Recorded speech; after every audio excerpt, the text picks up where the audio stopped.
అత్తమ్మ TV non veg channel కి స్వాగతం. అత్తమ్మ టీవీలో ఈరోజు చికెన్ గిజర్డ్ ఫ్రై ఎలా తయారు చేయాలో నేర్చుకుందాం.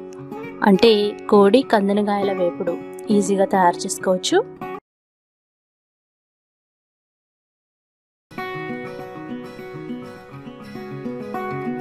ఈ వేపుడు కోసం కందనకాయలు 1 kg తెచ్చుకొని శుభ్రంగా కడిగి పెట్టుకోవాలి. అందులో దీనికి అంటుకొని ఉన్న ఫ్యాట్ పీసెస్ మొత్తం తీసేసేయాలి.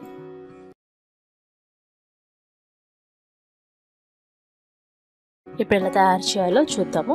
ఇలా మనం శుభ్రంగా కడిగి పెట్టుకున్న ఈ కందనకాయల్ని చిన్న చిన్న ముక్కలుగా కట్ చేసుకోవాలి. ఆ తర్వాత గిన్నెలో పెట్టుకొని అందులో అల్లం వెల్లుల్లిపాయ పేస్ట్, పసుపు,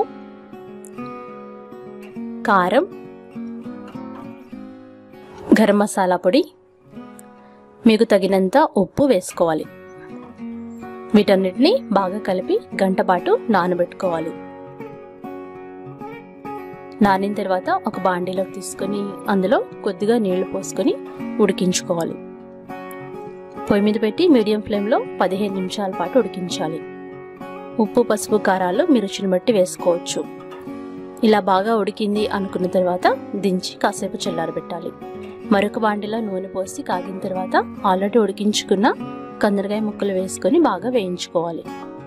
10-15 నిమిషాలు బాగా వేపుకోవాలి. ఈ కలర్ వచ్చేంత వరకు వేయించుకోవాలి. ఎంత రుచికరమైన కందనకాయల వేపుడు సైడ్ డిష్ లాగా అలాగే స్నాక్ లాగా తినడానికి కూడా బాగుంటుంది. ఈ రెసిపీ మీరు ట్రై చేసి ఫీడ్బ్యాక్ పంపించండి. మరికొన్ని కొత్త వంటల కోసం అత్తమ్మ టీవీ మొబైల్ యాప్ని డౌన్లోడ్ చేసుకోండి.